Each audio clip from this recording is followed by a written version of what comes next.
en dehors de la délégation du pasteur? Est-ce que Zalina Bato Baye Kota la biso awa pona mbala liboso libanda ya baye baye elongona mobateli? Y a-t-il de nouvelles personnes qui sont entrées ici?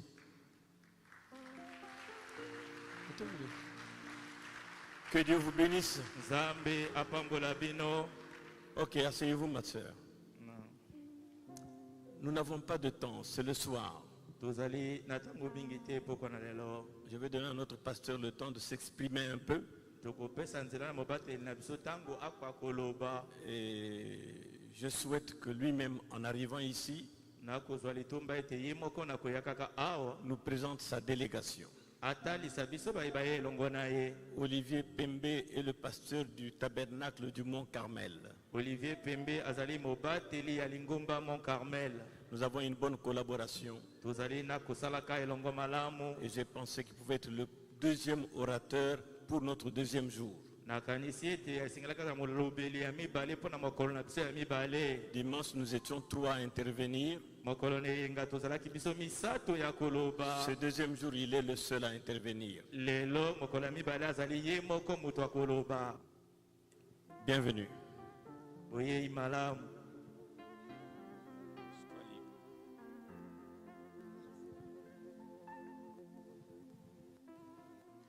Kolo apambola bino mingi.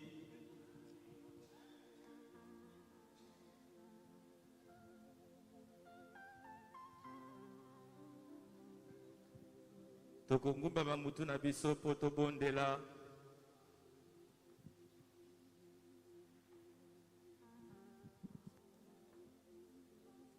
Tobondela nkolo.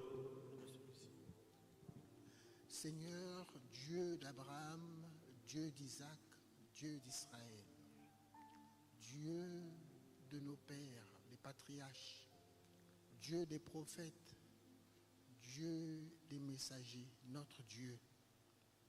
Nous te remercions, notre Dieu, Seigneur Jésus-Christ, pour la grâce que tu nous fais ce soir d'être compté parmi les vivants. Nous te remercions, Seigneur Jésus-Christ, de ce que tu nous as invités dans ta maison. Notre Dieu, nul ne peut venir à toi si le Père ne l'attire. Et si nous sommes ici, c'est parce que nous avons trouvé grâce à tes yeux et nous te remercions. Seigneur notre Dieu, nous te remercions d'avoir tout fait concourir pour que ce moment, cet instant nous soit accordé. Un instant où nous pourrons être en communion avec toi, en communion les uns les autres dans ta maison, dans ta présence. Nous savons qu'il est écrit, voici, oh, il est agréable. Il est doux pour des frères de demeurer ensemble. C'est là, Seigneur Jésus, où tu envoies la vie pour l'éternité, le baptême du Saint-Esprit, la vie éternelle. Nous sommes heureux d'être comptés parmi ceux-là qui vont te recevoir. Car tu as dit, là où 2 ou 3 personnes sont réunies en ton nom, toi, tu es au milieu d'eux. Nous comptons sur tes promesses, Seigneur. Tu sais que sans toi, nous ne sommes rien. Et nous ne sommes même pas dignes de nous tenir en ta présence. Car nous ne sommes même pas saints. Mais toi, tu es saint, saint, saint. Seigneur, cependant, nous te remercions parce que ton sang a de la valeur. Grâce à ce sang, nous pouvons nous tenir en ta présence. Grâce à ce message, nous croyons parvenir à la perfection. Tu as dit, soyez parfaits, comme votre Père Céleste est parfait. Nous croyons que le ciel et la terre passeront, mais ta parole ne passera pas. Que nous y parviendrons. Seigneur, étant monté, tu as fait des dons aux hommes pour l'édification, pour le perfectionnement des saints. Toutes ces choses, nous nous reposons là-dessus. Et nous croyons, ô Dieu, que nous serons cette épouse sans tache, ni ride, ni rien de semblable. Béni sois-tu pour le privilège et la grâce que tu me fais de me tenir dans ce beau bâtiment, dans cet endroit somptueux, au milieu de mes frères, de mes sœurs, avec, ô Dieu, la couverture de ton humble serviteur, le pasteur Raphaël. Grand Jéhovah, merci pour ce privilège. Merci que tu nous aies accordé d'arriver, les quelques frères et sœurs, avec moi ici. Merci de nous avoir épargné des accidents. Maintenant, nous prions que tu prennes le contrôle, la prééminence, que le tout soit pour ton honneur et pour ta gloire. Mets-moi simplement de côté et agite ton don Au nom de Jésus, Amen.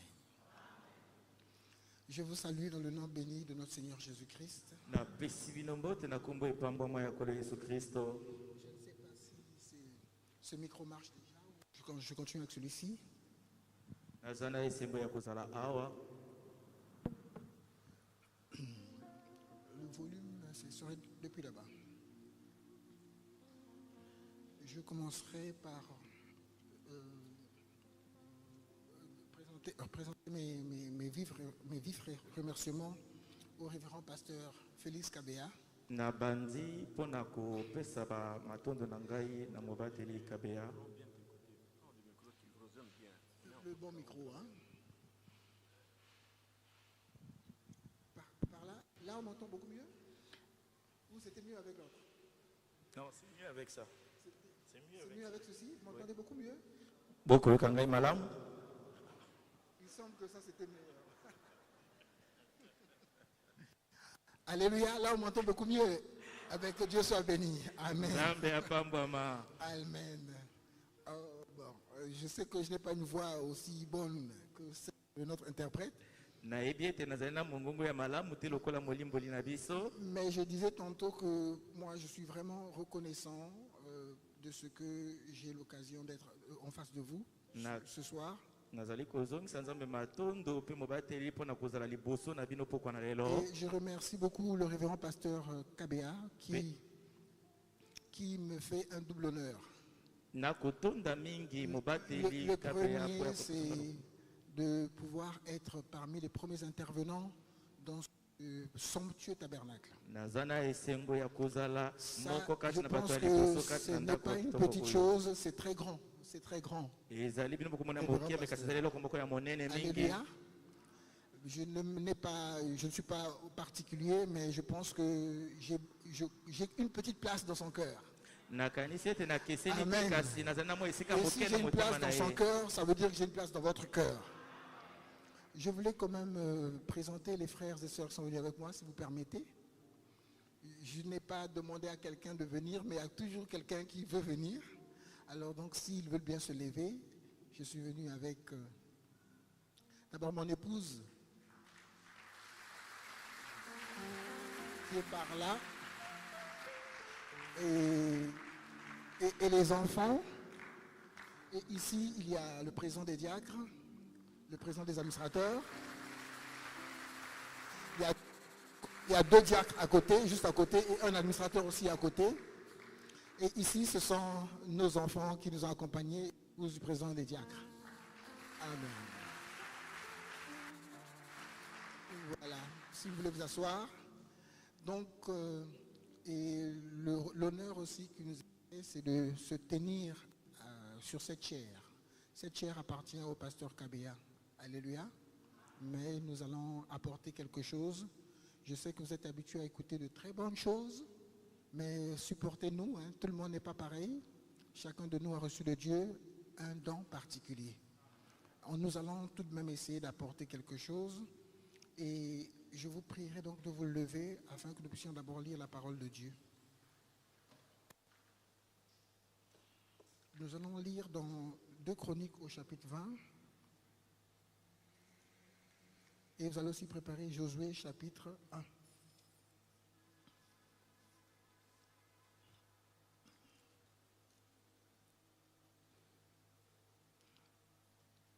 Je prends juste le verset 20, il est écrit « Le lendemain, ils se mirent en marche de grand matin pour le désert de Tekoa. À leur départ, Josaphat se présenta et dit « Écoutez-moi, Juda et habitants de Jérusalem, confiez-vous en l'Éternel votre Dieu et vous serez affermis. Confiez-vous en ses prophètes et vous réussirez. » Nous ajoutons Josué 1. Et là, nous prendrons les versets 7 et 8. « Fortifie-toi seulement et aie bon courage en agissant fidèlement selon toute la loi que Moïse, mon serviteur, t'a prescrite. Ne t'en détourne ni à droite ni à gauche, afin de réussir dans tout ce que tu entreprendras. » Amen. Que le Seigneur ajoute des bénédictions à la lecture de sa parole. Et dans mon introduction, je voulais aussi vous jeter des fleurs. Que Dieu bénisse richement le pasteur. Que Dieu vous bénisse richement pour ce que vous avez fait. Nous sommes habitués à vous. Hein. Nous avons vu ce que vous aviez déjà fait là-bas dans la rue Kibossi. C'était déjà merveilleux. Mais ici, c'est encore bien plus merveilleux. Si vous pouvez applaudir pour vous-même, si c'est possible. Amen. Ça, c'est vraiment... C'est fantastique, c'est vraiment merveilleux et je crois que c'est un art de voir cela, particulièrement dans notre ville, dans notre pays, de voir des personnes qui s'investissent pour Dieu, pour l'œuvre de Dieu. J'ai reçu un témoignage il y a quelques mois à votre sujet et je crois que votre pasteur était en train de prêcher et j'ai suivi sa prédication et à l'intérieur il y a eu un témoignage. Alléluia. Ça, c'était un niveau très élevé dans la manière où les gens prennent à cœur l'œuvre de Dieu ici. Que Dieu vous bénisse. Je ne peux que vous exhorter à aller de l'avant, à continuer comme cela. Et je sais que Dieu, lui, récompense chacun à sa manière. Amen. Nous voulons nous entretenir, mais je voulais être quand même...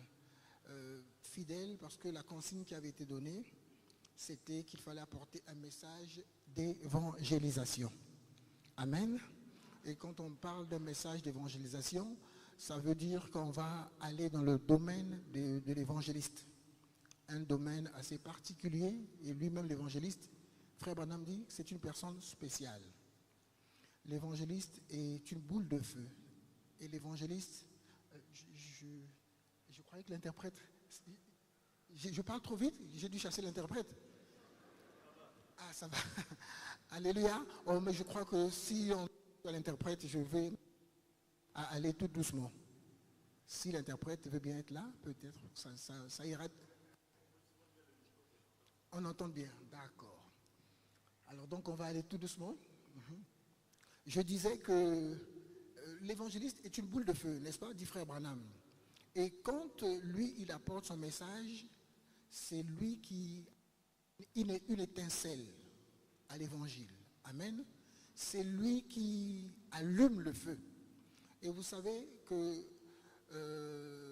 dans la particularité de son travail, il nous ramène parfois, il amène à l'amour du Seigneur, les pécheurs, mais il ramène aussi les anciens ou ceux qui sont déjà dans la foi, mais qui se sont refroidis. Voilà le rôle de l'évangéliste. Amen. Non seulement cela, tout ça c'est pour pouvoir nous donner, d'avoir le zèle pour l'évangile de paix. Et Paul en parle. Alléluia. Nous sommes dans un temps où beaucoup ont perdu le zèle pour l'évangile. Beaucoup de croyants, beaucoup de ceux qui marchent déjà avec ce message.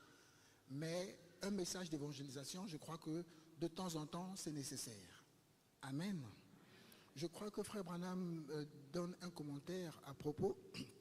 Il dit dans l'Épître aux Éphésiens, paragraphe 6, il parle de l'enseignement, mais je vais juste prendre la phrase où il dit « Et parfois, je trouve que la prédication, c'est quelque chose de merveilleux. » Il ajoute, il dit « Or, généralement, la prédication attrape le pécheur et le culpabilise. » Donc, lorsque nous prêchons, il arrive des fois que ce soit dans l'enseignement, dans la prophétie et dans toutes ces choses, mais la prédication, c'est quelque chose de merveilleux.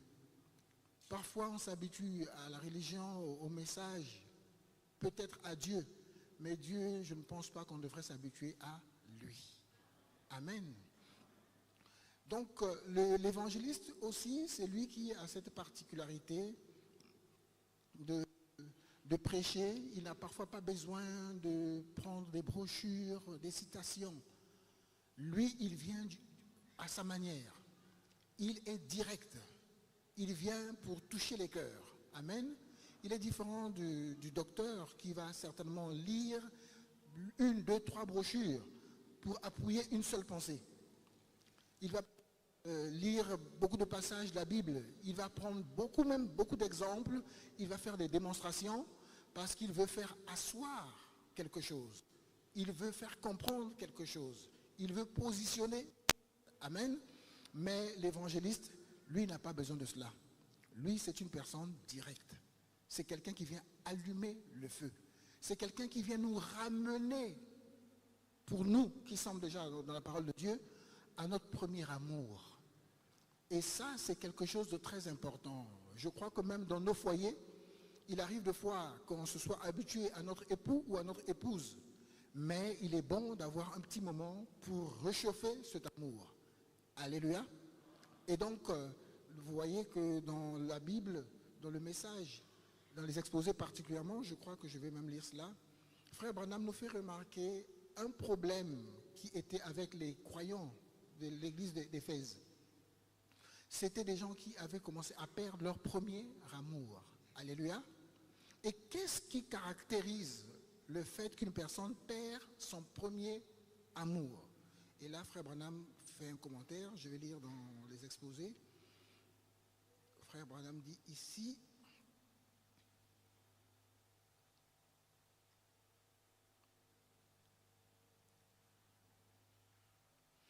je ne dis absolument pas cela, mais c'est que le feu originel s'est éteint. Le feu que nous avions tout au départ, l'amour que nous avions tout au départ pour Dieu, semble s'éteindre parmi les croyants. Il dit que les gens ne sont plus pareils. Au départ, lorsque cette église commençait, et c'est peut-être la même chose pour vous et moi, nous avions un désir fervent d'être agréable à Dieu. Voilà ce qui se passait au départ, pour vous, pour moi, lorsque nous avons commencé à marcher avec ce message. Et pour ceux qui viennent maintenant vers Dieu, je crois que le message de l'évangéliste, le message, cet évangile que nous avons reçu, devrait nous pousser à avoir de l'amour pour Dieu. Et quand on aime quelqu'un, on veut plaire à cette personne. Paul parlait de ceux qui veulent se marier. Il dit que celle qui se marie fait bien, celle qui ne se marie pas fait mieux. Tout en disant que lorsqu'on se marie, la femme doit faire tout pour plaire à son époux. Et Christ est notre époux. Si donc nous sommes des chrétiens, si nous avons voulu marcher sur cette voie, c'est important pour nous de temps en temps de nous arrêter pour nous assurer si nous sommes en train de faire ce qui va plaire à Dieu. Nous nous levons le matin, nous allons au travail, nous allons à l'école, nous allons ici et là, nous servons Dieu, nous sommes dans nos projets, dans nos affaires. Mais il était important de nous souvenir qu'il faut toujours veiller à plaire à Dieu dans ce que nous faisons. Donc, le désir fervent d'être agréable à Dieu, ça, c'était déjà parti pour eux. Et je crains que cela parte chez vous ou chez moi. Mais si c'est parti, Dieu est bon. C'est lui, le bon berger, qui utilise sa houlette pour nous ramener. 7 fois le juste tombe, vous le savez? Le juste, je dis bien le juste. 7 fois il tombe, 7 fois il se relève. Mais si nous nous relevons, c'est grâce à Dieu. La passion de connaître sa parole. Nous avions le désir ardent, nous étions fervents d'être agréables à Dieu. Ça, c'était une chose. Et la passion de connaître sa parole. Et pour beaucoup, tous les jours de culte, nous étions là. Nous étions présents. Amen. Nous avions faim et soif de la justice. Nous voulions connaître ce que Dieu nous disait. Nous attendions la venue du Seigneur. Amen. Mais ces choses semblent pouvoir commencer à s'extomper. Ça commence à diminuer. Ça commence même à disparaître. Et Dieu vient attirer notre attention. Nous disons, c'est bien, beau, nous marchons, nous avançons, nous devenons des anciens, ainsi de suite. Mais ce que nous avions avant, cet amour pour notre Seigneur, est-ce que nous l'avons encore? Et l'expression de cet amour, c'est de chercher à lui être agréable. L'expression de cet amour, c'est chercher à le connaître davantage, n'est-ce pas? Et or, la vie éternelle, c'est de te connaître, toi, le seul vrai Dieu. et celui que tu as envoyé. Amen. Et pour cela, pour connaître Dieu, en plus du fait que nous venions à l'église, mais là aussi, nous aimions lire la Bible. Nous aimions lire les brochures. Nous aimions écouter Frère Branham. Nous aimions écouter notre pasteur s'il y avait un enregistrement. Alléluia. Mais vérifier, est-ce que ces choses sont-elles encore là? Si elles ne sont plus, le bon berger vient vers toi, vers moi, pour dire reviens à moi. Alléluia. Il est bon, il est plein d'amour. Il use de patience. Nous ne voulons pas que le pécheur meure, mais qu'il se répande et qu'il revienne à lui. Et si ça est dans le message, si ça est dans les Écritures, c'est parce que Dieu savait que toi et moi, nous pouvions rétrograder. Rétrograder, ce n'est toujours pas aller dans les boîtes de nuit, ce n'est toujours pas aller dans les bars ou aller au stade. Rétrograder, c'est parfois s'arrêter. Je m'explique. Vous avez allé au fleuve, au fleuve Congo. Si vous êtes dans une pirogue et que vous êtes en train de pagayer là, alléluia. Par exemple, au lieu de descendre vers le Dieu, vous montez vers Kunzulu par là, n'est-ce pas? Quand vous allez faire cela, vous allez avancer à contre-courant. Parce que le monde fait le contraire. Les désirs de la chair sont contraires à ceux de l'esprit. Le fait que vous et moi soyons dans la chair, ici en plus, nous sommes dans l'âge de la Odyssée. Un âge mauvais. Donc mes frères, mes sœurs, soyons conscients de notre situation. Une situation difficile. Un âge qui a mis Christ dehors. Un âge des ténèbres. Donc ce n'est pas un petit âge, c'est un âge sérieux. Amen. Et donc, si au lieu de continuer à travailler, vous vous reposez, vous savez ce qui va se passer? Votre pirogue ne va pas rester sur place. Elle va glisser, elle va reculer. Vous allez rétrograder. Donc rétrograder, ce n'est pas toujours aller dans les bars, comme je disais tantôt. C'est aussi parfois se relâcher. Amen. Je crois que Frère Branham dit quelque part, il dit, je vais revenir là, il dit que lorsque l'on commence à se relâcher, je vais lire ça dans la brochure, toujours dans les 7 âges de l'Église, Frère Branham dit, le nom Éphèse lui-même a un sens composé, étonnant, visé et relâché. Les aspirations élevées de cet âge qui avait débuté avec la plénitude de l'esprit, la profondeur de Dieu par laquelle il vivait la vocation céleste de Dieu, commençaient à céder la place à une attitude moins vigilante. Au lieu de lire nos Bibles, il y a un travail qui se fait et nous n'en sommes peut-être pas conscients. Nous sommes là, il y a TikTok qui commence à prendre aussi notre temps. Il y a WhatsApp qui commence à prendre aussi notre temps. Il y a les informations qui prennent notre temps. Et je m'adresse à toi qui à l'époque était beaucoup plus occupé aux affaires du Père. Mais maintenant, ce sont ces choses-là qui prennent notre temps. Mais si ces choses-là sont là, elles ne sont pas là pour rien. Elles ont un but, elles ont un objectif. Il visait la vocation céleste de Dieu, commençait à céder, donc ce qu'ils avaient avant, là, ils ont commencé à céder la place à une attitude moins vigilante. C'est avec moins d'ardeur qu'auparavant qu'on suivait Jésus-Christ, ce qui présageait que dans les âges suivants, le véhicule physique appelé l'Église allait sombrer dans l'horreur, dans la profondeur de Satan. Il s'était relâché et commençait à dériver. Si vous ne continuez pas à pagayer, n'est-ce pas? Vous allez aller dans les chutes. Vous allez mourir. Ça veut dire que nous devons, vous et moi, travailler chaque jour, sans relâche. Il n'y a pas de récréation avec la parole de Dieu, il n'y a pas de congé. Est-ce que quelqu'un me suit? Ils s'étaient relâchés et commençaient à dériver. Déjà cet âge rétrogradé. Ils avaient abandonné son premier amour. La minuscule sémence plantée dans cet âge d'Éphèse allait finir par se développer dans l'esprit de l'erreur, au point que les oiseaux impurs de l'air feraient de ces branches leur repère. Cette petite pousse semblerait, aux yeux de la nouvelle Ève, la nouvelle Église, si inoffensive d'après le raisonnement humain, que cette nouvelle Ève se laisserait séduire par Satan. L'âge d'Éphèse lui avait offert le meilleur de Dieu et elle avait tenu bon pendant un moment. Mais ensuite, elle s'est relâchée.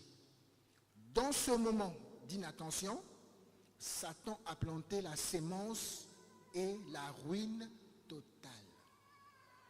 C'est à quel moment que les problèmes commenceront à vous arriver, que les maladies vont vous arriver, ou que vous commencerez à avoir de mauvaises pensées ou de mauvais sentiments envers un frère, envers une sœur, envers votre pasteur, envers un diacre, et ainsi de suite.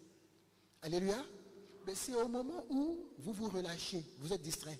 Le diable veut seulement que vous ne fassiez plus attention à Dieu à un moment, et c'est à ce moment-là qu'il introduit sa sémence. Aussi petite qu'elle soit, elle grandira et elle deviendra un arbre. La personne que vous aimiez, la personne que vous étiez en train de considérer, vous ne la considérez plus. À quel moment la maladie est entrée? C'était au moment où vous étiez relâché. Ainsi, il faut comprendre que nous devrons toujours être chauds. Toujours être vigilants. Amen. Vous savez, nous sommes dans l'âge de la Odyssée. Et ce qui nous est dit comme observation dans notre âge, c'est que nous sommes tièdes. Quelque chose de tiède, c'est quelque chose qui était chaud avant. L'eau tiède là, c'était une eau qui était chaude. Alléluia. Mais qu'est-ce qui a tiédi les gens? La Bible dit, la charité du plus grand nombre se refroidira. Amen. Ce n'est pas le petit nombre, c'est le plus grand nombre. Nous sommes nombreux à avoir marché avec ce message, à avoir connu ce message. Certainement que vous allez aller dans vos services, dans vos endroits, vous entendrez quelqu'un qui dira, oui, je connais ce message, j'ai été dans ce message. Mais vous voyez, cette personne se comportait exactement comme un païen. Ici, à Brazzaville, le message a été proclamé. Les gens connaissent. Amen. Mais qu'est-ce que les gens sont devenus? Ils se sont relâchés. Mais ce n'est pas seulement eux. Même nous qui continuons à aller dans les églises du message, beaucoup se sont relâchés. Beaucoup se sont refroidis. Et le fait que les gens se refroidissent, c'est ça que les gens seront dans les désillusions au jour du jugement. Un chrétien doit savoir que chaque jour, il est prêt, il est disponible, il est disposé. Chaque jour aussi, il meurt. Mais nous ne commettons pas de péché nanko ou exprès. Il peut arriver qu'une mauvaise réponse sorte de ma bouche. Il peut arriver que quelque chose, alléluia, mais ce ne sont pas des choses que nous avons programmées, que nous avons à cœur. Je sors pour aller faire ceci, je sors pour aller me battre, ou toutes ces mauvaises choses. Non. Alléluia. Parce que rappelez-vous que Christ viendra chercher une épouse sans tache, ni ride, ni rien de semblable. Mais ils ne seront pas nombreux. La pyramide est en train de se rétrécir. Pourtant, nous sommes nombreux à parler du message. Nous avons beaucoup d'églises du message. Nous avons beaucoup de membres. Alléluia. Mais ça, ce n'est que l'extérieur. C'est la réalité. Dieu n'est pas dans le nombre. Dieu est dans la qualité. Et la qualité, ça se trouve à l'intérieur des cœurs. Nous devons vraiment être éveillés.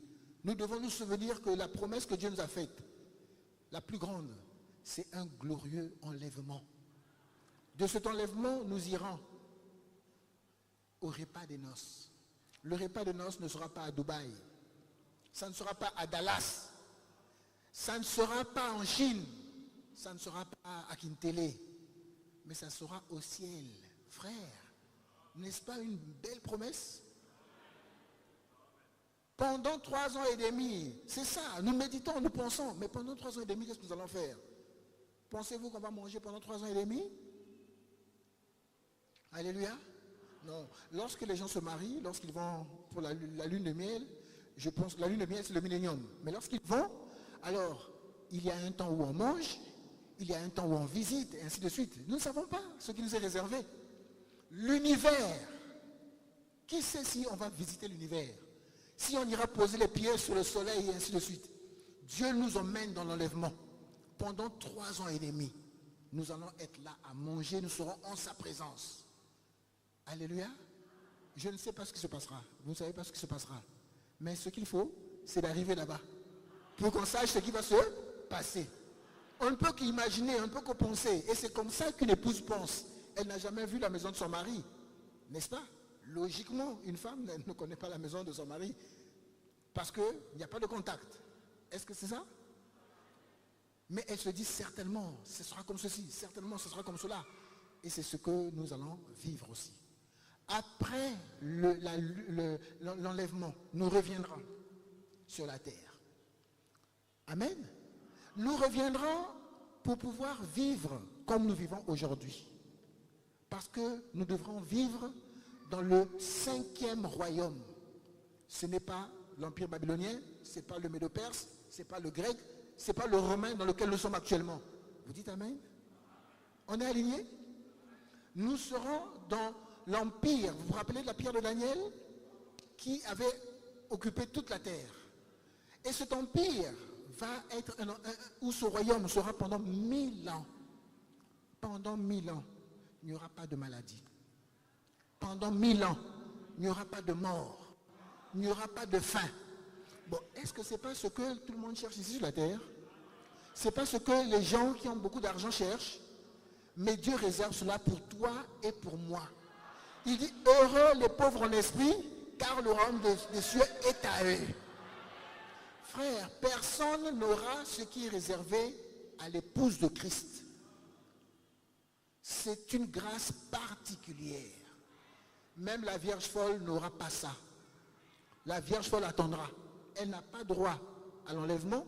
Elle n'a pas droit à manger au-delà de la terre. Croyez-vous que nous allons manger? Jésus avait dit, je ne prendrai plus du fruit de la vigne jusqu'à ce que j'en prenne de nouveau dans le royaume de mon Père. Nous allons manger. Nous n'allons pas manger la nourriture qui fait que nous puissions avoir des toilettes et ainsi de suite. La nourriture sera d'une autre qualité. Les toilettes au ciel, ça n'existe pas. Donc imaginez ce que nous allons manger. Et ce que nous mangerons pendant 3 ans et demi, quand nous reviendrons ici sur terre, nous allons régner sur la terre, dans des corps glorifiés. Mais ce que nous aurons mangé là-bas va nous rendre différents de tout. Combien ont déjà vu quelqu'un qui est parti en Europe ou quelque part pendant des années, quand il revient, je pense qu'il n'a plus le visage des villageois. N'est-ce pas? Il n'a plus le teint. Même si vous êtes clair, vous êtes ici clair. N'est-ce pas? Lui, il était clair. Il va là-bas, il revient. Vous êtes différents. Alléluia. Combien à plus de raison des gens qui seront dans la présence de Dieu? La verge d'Aaron était de la présence de Dieu. Les défauts, les cicatrices, tout ça, ça va partir. Tout. On sera impeccable. La beauté que vous cherchez, Dieu vous l'a réservée. Le bonheur que vous cherchez, Dieu vous l'a réservé. La longévité que vous recherchez, Dieu a tout réservé. Les gens ont des médecins spéciaux, ces hommes riches du monde. Alléluia. Mais nous serons avec le grand médecin. Pas de problème de maladie. Frère, mais les promesses qui nous sont faites, elles sont importantes. Elles sont grandes. Si aujourd'hui, je me livrais au péché, ou je faisais un pacte avec le diable pour 5 ans, pour 10 ans, est-ce que ça peut être comparé à ce que Dieu nous réserve? 1000 ans de bonheur. Qui connaît quelqu'un qui peut être pendant 1000 ans sur la terre? Qui peut régner pendant 1000 ans? Et Christ va régner avec nous. Frères, pensons à ces choses. C'est pourquoi nous devons de temps en temps revenir, nous dire, est-ce que je suis sur le chemin? Parce qu'on demandera beaucoup à ceux à qui on a beaucoup donné. C'est pourquoi Dieu ayant beaucoup donné à vous et moi par le message, nous n'avons pas droit à l'erreur. La Vierge folle ne se trouve pas dans le message. Alléluia. Ceux qui ont déjà goûté le don céleste, ceux qui ont goûté le message, ceux qui ont goûté la vérité, qui ont tout goûté, ben alors, vous voulez être admissible? Non. Le message est venu pour nous parfaire. Si nous recevons le message, nous sommes appelés à recevoir le baptême du Saint-Esprit. Le message détient le Saint-Esprit. Et le Saint-Esprit, c'est gratuit. Car la promesse est pour vous, pour vos enfants. En aussi grand nombre que le Seigneur, le Saint-Esprit n'est pas compliqué. Alléluia. Dieu donne son Saint-Esprit à ceux qui lui obéissent. Quand Pierre était arrivé chez Corneille, Pierre a vu, et le Saint-Esprit, Dieu a vu que les cœurs étaient disposés. Les cœurs étaient amoureux. Les gens aimaient Dieu. Dieu a anticipé. Il a donné le Saint-Esprit même avant qu'on les baptise. À la Pentecôte, quelques jours après la crucifixion du Seigneur Jésus-Christ, ceux qui étaient là, il se pourrait que même parmi ceux qui étaient venus écouter là, c'était des gens qui étaient parmi ceux qui criaient « Tuez-le !» Alléluia. Mais le serment d'évangélisation que Pierre avait apporté, ce serment avait ramené les gens, les avait ramenés à prendre conscience. Pierre a dit, Monsieur Jésus, vous avez crucifié, la promesse le concernait, et ainsi de suite. Oh, homme frère, que devons-nous faire alors? Il dit, répentez-vous. Et un chrétien doit se repentir tous les jours. Mon beau-père avait une particularité. Dieu l'a retiré, gloire à Dieu. Il avait une particularité. C'est lui qui avait conduit le pasteur Sunda Dieudonné au message. Donc c'était un ancien. Mais jusqu'à ces derniers jours, c'était une personne qui venait toujours. Ah, je crois qu'ici, là, je crois avoir fait une erreur. Pardonnez-moi.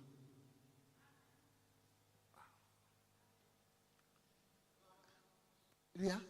Il avait cette particularité. Je me disais, mais vraiment, quand il commettait une petite erreur, ou bien où il s'était un peu, le tempérament avait changé, ou il avait lâché quelque chose sous l'effet de la colère, ou n'ayant pas compris, mais après il revenait en lui-même pour dire non, pardonnez-moi, excusez-moi. Et ça, c'est un caractère des enfants de Dieu. Quiconque ne recevra pas l'homme de Dieu comme un petit enfant, n'y entrera pas. Tous ceux qui sont grands, tous ceux qui sont importants, le royaume de Dieu ne leur appartient pas. Le royaume de Dieu, c'est pour celui qui accepte. Même si je suis pasteur, je dois demander pardon quand je commets des erreurs. Je demande pardon à mon épouse, je demande pardon à mes enfants, je demande pardon au diacre. Ils sont là. Vous savez, quand on est pasteur, parfois on est un peu tendu, hein, on est un peu... Mais après, ah non, je pense que là, je n'ai pas bien parlé. Excusez-moi, priez pour moi. Alléluia. C'est ça, nous devons chercher à nous maintenir dans l'état où, quand il viendra, qu'il me prenne. Qu'il n'y ait rien qui me condamne, rien ne me reproche. Nous marchons, nous regardons, nous écoutons. Alléluia. Mais nous revenons nous laver. Il dit, heureux ceux qui lavent leur robe, afin d'avoir part à l'arbre de vie. Amen. Nous sommes en train donc de continuer à examiner et à voir ce qui s'était passé dans ces premiers croyants. Nous sommes anciens, nous sommes dans le message depuis un bon bout de temps. Mais regardez, ces gens n'avaient plus le désir fervent. Vérifiez chez vous-même, d'être agréable à Dieu. Ils n'avaient plus la passion de connaître la parole de Dieu. En passant, aujourd'hui, nous aurions eu culte. Mais l'honneur qui nous a été fait, nous étions obligés de suspendre le programme parce que tout le mois d'avril, nous sommes à l'église tous les jours, en dehors du jeudi. Nous voulons trouver notre plaisir. En fait, nous nous disons, mais si notre justice ne surpasse pas celle des pharisiens, alors nous n'aurons pas part avec lui. Regardez les kimbanguistes. Regardez certaines religions. Écoutez dans nos quartiers, le lundi, vous écoutez là-bas un tam-tam qui fait du bruit. C'est pas ça? Le mardi, vous entendez. Mais alors frères, sont-ils meilleurs que nous? Mais nous avons reçu la perle de grand prix. Et je bénis le Seigneur, combien les gens ont le zèle de venir chaque jour à l'église. Aujourd'hui et cette semaine serait la semaine où on serait là tous les jours. Parce que le jeudi, nous aurons veillé de prière. Nous sortirons le vendredi, ça veut dire que nous serons encore à l'église. Et le samedi, nous serons encore à l'église, le dimanche à l'église. Et généralement, nous prenons les dimanches, parfois un petit temps, on reste. Et je ne contrains personne, je dis parfois, bon, ben, j'ai un travail que je fais, j'ai un exposé à faire, ceux qui veulent être là, qu'ils restent l'après-midi à l'église. Et vous allez voir plusieurs restaurants l'après-midi pour suivre cet exposé, où on discute, Ou je dis que ce n'est pas une prédication. Vous pouvez m'interrompre, lever la main, me poser une question pour comprendre quelque chose. Discutons, posons-nous des questions. Et moi aussi, je peux vous poser des questions. Alléluia. Afin qu'on trouve notre plaisir dans la loi de l'Éternel. Qu'on y demeure jour et nuit. Heureux l'homme qui ne marche pas selon le conseil des méchants, qui ne s'arrête pas sur la voie des pécheurs, qui ne s'assied pas en compagnie des... mais qui trouve son plaisir dans la loi de l'Éternel et qui la médite jour et nuit. Nous méditons la parole de Dieu parfois pendant 5 minutes, mais Dieu nous appelle à être jour et nuit là. Il a dit, si tu veux réussir Josué, médite ce livre, jour et nuit. Méditer, ce n'est pas seulement lire. Méditer, c'est aussi demeurer la parole de Dieu. Causer. Et savez-vous, lorsque nous parlons de Dieu, lorsque les disciples de Maïs parlaient de Dieu, qu'est-ce qui s'était passé? Jésus les avait rejoints. N'est-ce pas?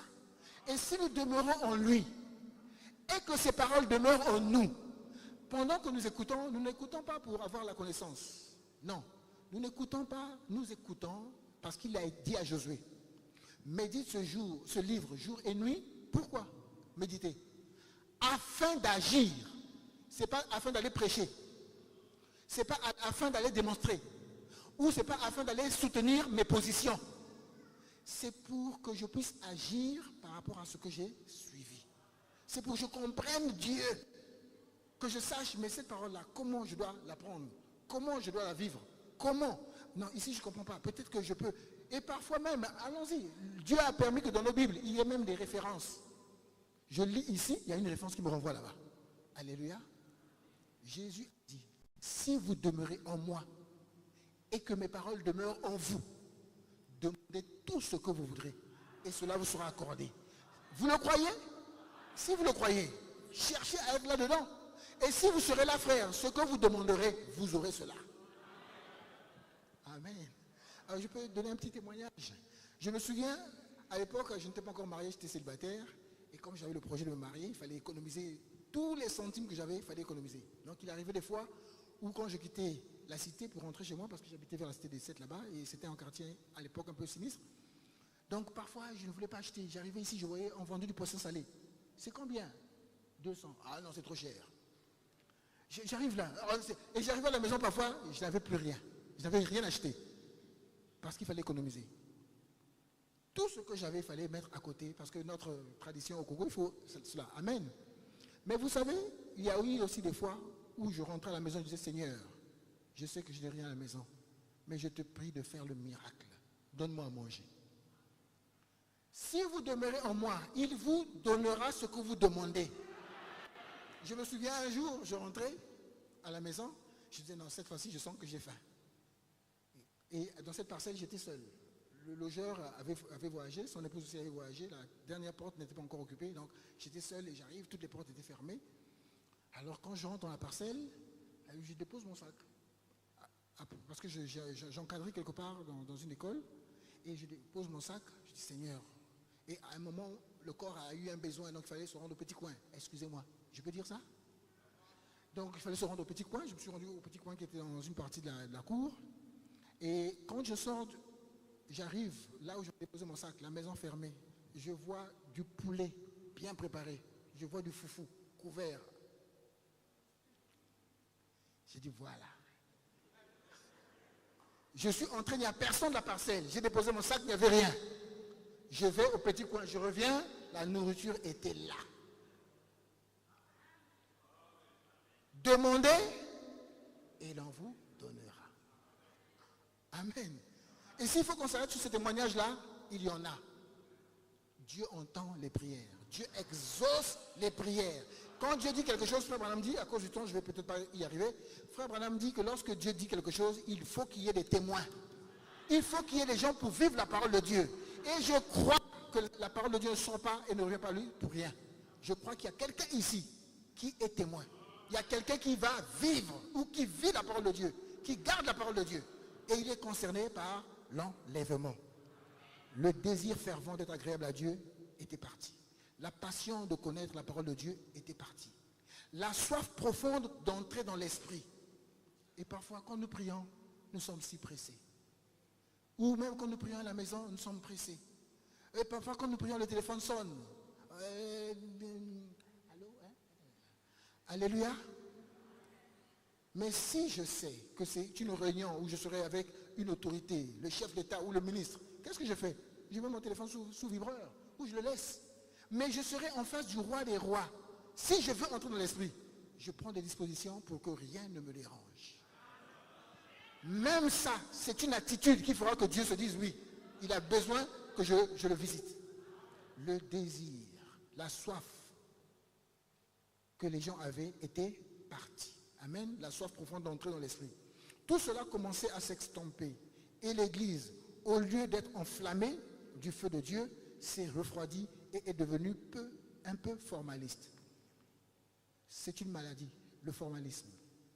On vient à l'église, on apporte des offrandes, on fait ceci, mais parfois c'est la forme. Dieu n'est pas dans la forme. Savez-vous que Caïn a apporté des offrandes? Savez-vous que Caïn a apporté les dîmes? Savez-vous que Caïn était régulier? Dieu ne veut pas la forme, Dieu veut le vrai. Il veut qu'on ait la faim, la soif de la justice. David disait, je suis dans la joie quand on me dit, allons à la maison de l'Éternel. Frère, quand vous venez à l'église, si vous sentez que c'est du forcing, ça ne va pas. Priez. Dites, Seigneur, je veux vite aller à l'église, je veux me mettre à l'autel. Aide-moi. Je veux que lorsque je vais à l'église, que le cœur batte. Il faut aller à l'église. Et si vous êtes toujours en retard, vous allez me dire que vous avez vraiment l'amour? Vous avez vraiment du zèle? Si je suis dans la joie, si je suis une cuisinière, je suis une ménagère, je crois que je m'arrangerai à faire en sorte que, déjà dans ma tête, à 15 heures, il faut que la cuisine soit prête. À 16 heures, il faut que les enfants soient prêts. Alléluia. Mais si ces choses ne sont pas faites, il y a un problème. Et Dieu veut que tu comprennes qu'il y a un problème. Alléluia. Revenez à moi, afin que je revienne à vous. Alléluia. Réveillons-nous, que ça chauffe encore, ça revienne. C'est là ce qui est arrivé à ces Éphésiens à l'époque. Ils devenaient un peu formalistes. L'abandon à Dieu disparaissait. Et les gens se souciaient moins de ce que Dieu pensait d'eux. Vous voyez le problème avec nous? On commence à penser, ah, qu'est-ce que les gens vont dire? Je me souviens quand je travaillais encore pour César, parce qu'aujourd'hui, mon travail est quasiment celui simplement de Dieu. Amen. Mais quand je travaillais encore pour les télécommunications, où j'étais, les collègues de service parfois se moquaient. Ils disaient, mais toi, mais vous, vos sœurs, elles portent des rideaux. Alléluia.